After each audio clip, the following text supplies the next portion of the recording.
हम राजनीति विज्ञान का अन्य समाज विज्ञानों से संबंध के बारे में चर्चा कर रहे थे। इसी क्रम में आज हम नीतिशास्त्र, मनोविज्ञान और भूगोल का राजनीति विज्ञान से क्या संबंध है, इस बारे में चर्चा करेंगे। आइए सबसे पहले हम देखते हैं राजनीति विज्ञान और नीतिशास्त्र का संबंध। नीतिशास्त्र का अर्थ। नीतिशास्त्र मानव की नैतिकता से संबंधित शास्त्र है। यह मानव आचरण के औचित्य अनौचित्य की जांच करता है।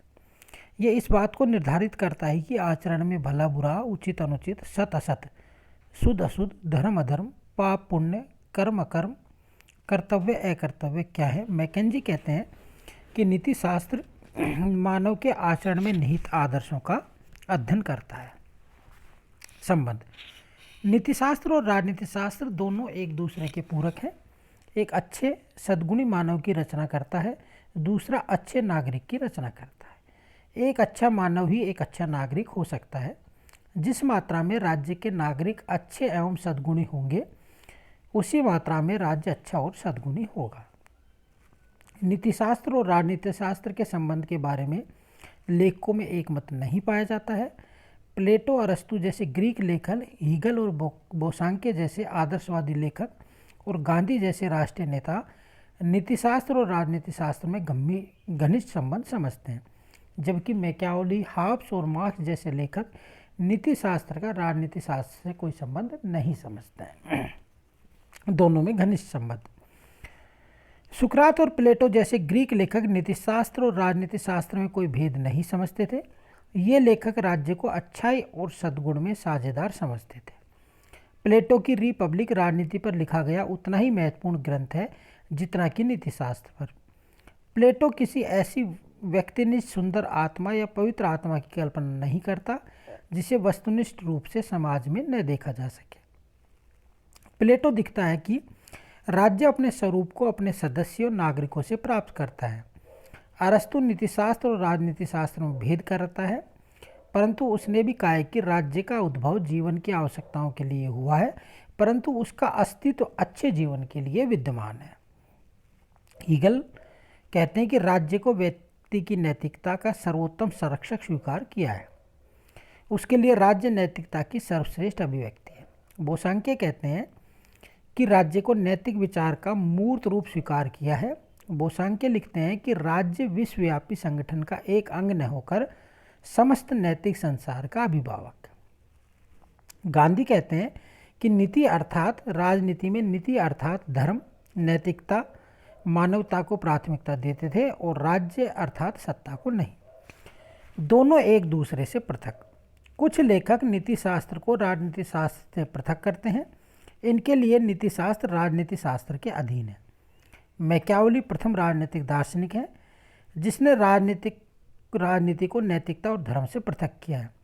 साध्य को साधनों का औचित्य बताया है तथा प्रिंस को नैतिकता अनैतिकता पर ध्यान दिए बिना शक्ति संचयन का परामर्श दिया है। होब्स ने नीति शास्त्र को राजनीति शास्त्र के अधीन कर दिया है।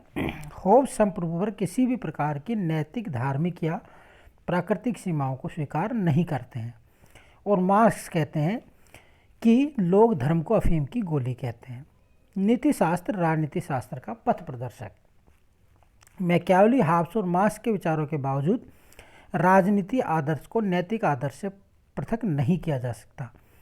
नैतिक सिद्धांतों के अभाव में पूर्ण राज्य की कल्पना नहीं की जा सकती। नीति शास्त्र राजनीति शास्त्र से पूर्व है। यह सत्य है कि राज्य प्रत्यक्ष है नैतिकता का विकास नहीं कर सकता, परंतु यह निश्चित ही उन बाधाओं को दूर कर सकता है जो नैतिकता के विकास में रुकावट पैदा करती हैं। भेद या अंतर। पहला है क्षेत्र संबंधी। नीति शास्त्र का क्षेत्र राजनीति शास्त्र से व्यापक है। नीति शास्त्र मानव के संपूर्ण आचरण का अध्ययन करता है, जबकि राजनीति शास्त्र राजनीतिक संस्थाओं और राजनीतिक आचरण का अध्ययन करता है। आदर्श और व्यवहार का भेद।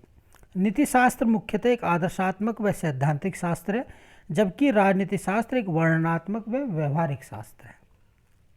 मूर्त और अमूर्त का भेद। नीति शास्त्र का संबंध अमूर्त व अप्रत्यक्ष वस्तुओं से है। यह अंतःकरण का शास्त्र है, जबकि राजनीति शास्त्र का संबंध सरकार, मूर्त और प्रत्यक्ष वस्तुओं से है। यह मानव का बाह्य आचरण का शास्त्र है। पूर्ण शुद्धता और उपयोगिता का अंतर। नीति शास्त्र का पूर्ण संबंध शुद्धता से है, जबकि राजनीति शास्त्र का संबंध उपयोगिता से। आइए अब दूसरा देखते हैं, राजनीति विज्ञान और मनोविज्ञान के मध्य संबंध। मनोविज्ञान का अर्थ, मनोविज्ञान मन की स्थिति है, अतः जो शास्त्र मानव के मन अर्थात उसके मस्तिष्क, उसके विचारों, अनुभवों, प्रवृत्तियों, भावनाओं, मनोवेगों, आदतों, इच्छाओं आदि का अध्ययन करता है, उसे मनोविज्ञान कहते हैं। यह मानव की बुद्धि, स्मृति, ध्यान, कल्पना आदि का अध्ययन करता है। यह मानव की स्वाभाविक प्रवृत्तियों जैसे सुरक्षा, व्यवस्था, भय, भूख, आशा, क्रोध, लज्जा, निराशा, स्पर्धा, स्नेह, गतिशीलता, शक्ति, वैभव आदि का अध्ययन करता है। मनोविज्ञान चेतना का शास्त्र है और मानव मस्तिष्क के विवेकशील एवं विवेकहीन पहलुओं का अध्ययन करता है। स्काउट कहते हैं कि मनोविज्ञान मानव की उन आंतरिक शक्तियों का अध्ययन करता है जो मानव को अपने जीवन में अनुभव करने, विचार करने तथा इच्छा करने की शक्ति प्रदान करती है। वुडवर्थ कहते हैं कि मनोविज्ञान व्यक्ति के पर्यावरण से संबद्ध क्रियाओं का विज्ञान है। मनोविज्ञान मानव के व्यवहार का अध्ययन है जो इस बात को स्पष्ट करता है कि वह क्या करता है। मनोविज्ञान की सहज प्रवृत्तियों और मनोभावों से संबंधित क्या, क्यों और कैसे के प्रश्नों को समझने का प्रयास करता है। आइए अब हम देखते हैं इन दोनों का संबंध। पहला है दोनों मानव का अध्ययन करते हैं, दूसरा है सभी मानवीय संस्थाएं मानव मस्तिष्क की उपज है। राजनीतिक संस्थाओं का स्थायित्व और सफलता मानव की मन स्थिति पर निर्भर करती है। कोई भी राजनीतिक वैज्ञानिक, राजनेता या प्रशासक जन समूह के मस्तिष्क का अध्ययन किए बिना अपने क्षेत्र में सफल नहीं हो सकता। राजनीतिक हित, राजनीतिक दल, दबाव समूह आदि संगठन अपनी प्रकृति में अधिकांशतः मनोवैज्ञानिक संगठन होते हैं। जन समूह की परंपराएं, लोकाचार एवं आदर्श जिनका राजनीतिक जीवन में प्रबल प्रभाव होता है, मनोवैज्ञानिक प्रभाव की क्षमताएं रखते हैं। लॉर्ड ब्राइस कहते हैं कि राजनीति की जड़ें मनोविज्ञान में अर्थात मानव जाति की मानसिक एवं ऐच्छिक प्रवृत्तियों के अध्ययन में निहित होती है। राजनीति विज्ञान की मनोविज्ञान पर निर्भरता।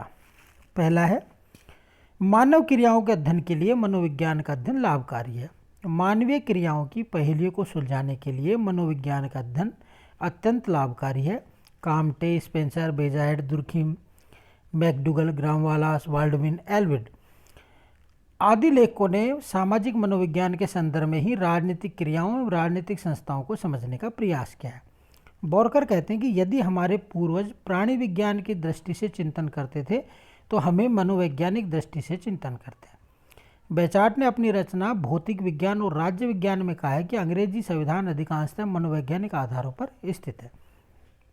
दूसरा है राजनीतिक संस्थाएं भौतिक होने के स्थान पर मनोवैज्ञानिक अधिक हैं। राज्य जैसी राजनीतिक संस्थाएं भौतिक होने के स्थान पर मनोवैज्ञानिक अधिक हैं। ये वस्तुनिष्ठ होने के स्थान पर व्यक्तिनिष्ठ अधिक होती हैं, अर्थात व्यक्ति का अध्ययन करती हैं। सरकार रूपी जिस संस्था के माध्यम से राज्य अपने आप को अभिव्यक्त करता है वह व्यक्तियों द्वारा संचालित होती हैं और व्यक्तियों पर मनोवैज्ञानिक प्रभाव पड़ता है। तीसरा, सत्ता के प्रयोग में मनोविज्ञान की उपेक्षा क्रांति को जन्म दे सकती है।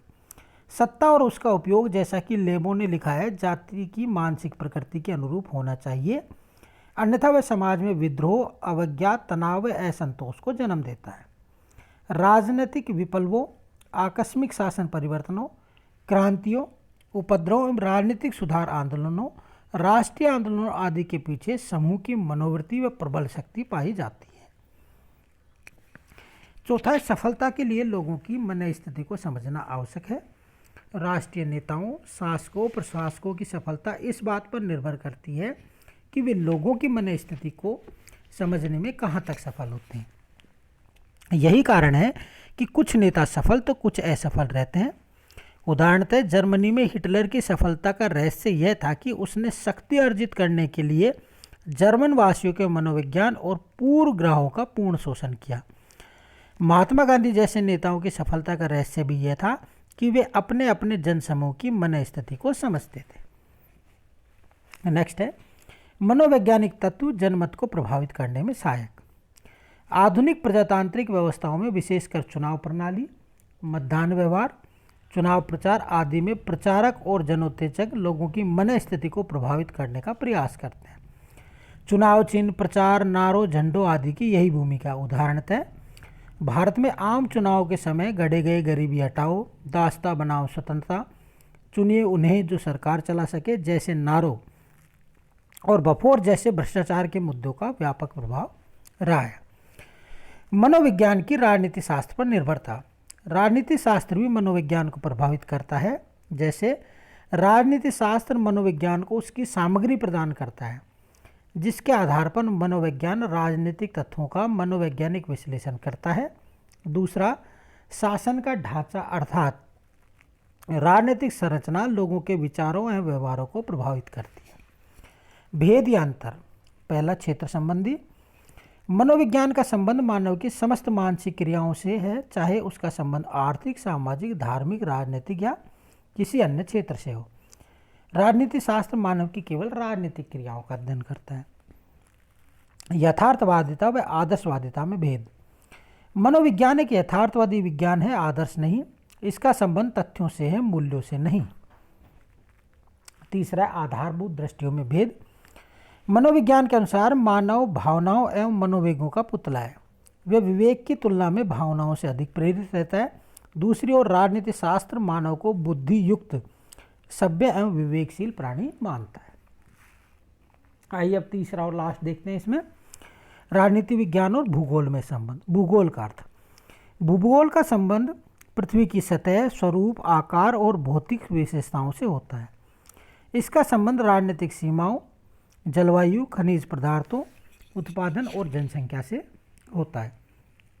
संबंध। भूगोल और राजनीति का घनिष्ठ संबंध है। इसका कारण यह है कि व्यक्ति के कार्यों, व्यवसायों, जीवन पद्धति के नियमों, लोगों की आदतों, मनोवृत्तियों, दृष्टिकोणों आदि पर भूगोल, विशेषकर जलवायु का प्रभाव पड़ता है। किसी देश की आर्थिक संपन्नता इस बात पर निर्भर करती है कि वह खनिज पदार्थों का कितना भंडार है। राजनीतिक संस्थाओं के उद्भव, विकास और स्वरूप का संबंध भी किसी देश की भौगोलिक स्थिति और जलवायु से होता है। भू राजनीतिक अर्थात व्यवहारिक राजनीतिक भूगोल ने राजनीतिक संस्थाओं के उद्भव और विकास में महत्वपूर्ण व लाभकारी सूचनाएं प्रदान की हैं। प्राचीन समय से ही राजनीति शास्त्र के लेखकों ने भूगोल की राजनीतिक संस्थाओं, राजनीतिक प्रक्रियाओं, विदेश नीतियों व आदतों पर प्रभाव का उल्लेख किया। उदाहरणतः अरस्तु कहते हैं कि भौगोलिक ज्ञान के अभाव में राजनीति के ज्ञान में वृद्धि नहीं हो सकती। रूसो कहते हैं कि उष्ण जलवायु निरंकुश शासन, शीत जलवायु असभ्यता तथा समशीतोष्ण जलवायु अच्छी राजनीति की उत्पत्ति के अनुकूल होती है। मॉन्टेस्क्यू कहते हैं कि पर्वतीय प्रदेश तथा शीत जलवायु दासता और निरंकुशता की उत्पत्ति के अनुकूल है। मॉन्टेस्क्यू यह भी लिखते हैं कि ठंडे प्रदेशों में राजनीतिक स्वतंत्रता स्वाभाविक एवं गर्म प्रदेशों में परतंत्रता अपेक्षित है। पहाड़ी प्रदेशों में स्वतंत्रता एवं उर्वरक, उपजाऊ मैदानों में दमन स्वाभाविक है। एशिया की भौगोलिक स्थिति में निरंकुशता एवं यूरोप के छोटे देश होने के फलस्वरूप स्वतंत्रता का विकास स्वाभाविक है। महाद्वीपों में द्वीपों की अपेक्षा लोकतंत्र शिथिल होता है। राजनीतिक संस्थाओं पर भूगोल के प्रभाव के संबंध में उपयुक्त विचार अतिशयोक्तिपूर्ण है। फिर भी इतना तो स्वीकार करना पड़ेगा कि भौगोलिक स्थितियों ने राष्ट्रों की राष्ट्रीय नीतियों और कुछ सीमा तक राजनीतिक संस्थाओं को प्रभावित किया है। जैसे हम देखें कि प्राचीन यूनान में भौगोलिक विविधता के कारण राजनीतिक एकता के विकास में रुकावट पड़ी। स्विट्जरलैंड पहाड़ों से घिरा हुआ होने के कारण उस देश की संस्थाओं और इतिहास पर प्रभाव पड़ा। नदियों के मुहानों पर अधिकार के प्रश्न को लेकर देशों में पारस्परिक संबंधों में तनाव पैदा हुए। इंग्लैंड की द्वीपीय स्थिति ने उसे समुद्री शक्ति बनाया और जर्मनी की भौगोलिक स्थिति ने उसे सैनिक शक्ति बनने के लिए बाध्य किया। साम्राज्यवाद और उपनिवेशवाद के विकास का मूल कारण एशिया और अफ्रीका के राज्यों में पाए जाने वाले खनिज पदार्थ थे, जिनका पश्चिमी शक्तियां शोषण करती रही। रूस का टर्की और ईरान पर दबाव का मूल कारण रूस की भौगोलिक स्थिति है, क्योंकि रूस को भूमध्य सागर में आने के लिए जल मार्गों की आवश्यकता है। महाशक्तियों का मध्य पूर्व की राजनीति में हस्तक्षेप का मूल कारण इस क्षेत्र में उपलब्ध तेल तथा इसके जल मार्ग हैं। यह क्षेत्र सामरिक दृष्टि से अत्यंत महत्वपूर्ण है। भेद या अंतर। भूगोल का व्यक्तियों और उसकी राजनीतिक संस्थाओं पर प्रभाव होते हुए भी व्यक्ति पर्यावरण का दास नहीं है। वह अपने विवेक, बुद्धि और अनुभव से पर्यावरण में आवश्यकता अनुसार परिवर्तन कर सकते हैं। दूसरा, भूगोल का विषय भौतिक है, जबकि राजनीति शास्त्र का विषय मानव है। भूगोल एक विशुद्ध विज्ञान है, जबकि राजनीति शास्त्र एक अनिश्चित विज्ञान है। तीसरा, भूगोल भौतिक जगत के यथार्थ तक सीमित है, जबकि राजनीति शास्त्र आदर्श से भी संबंधित है। अंत में निष्कर्ष रूप में हम यह कह सकते हैं कि राजनीति विज्ञान का अन्य समाज विज्ञानों के साथ अध्ययन करके ही राज्य तथा सरकार के संस्थागत तथा प्रक्रियागत स्वरूप का व्याख्यात्मक तथा विश्लेषण अध्ययन करना संभव है। Thank you.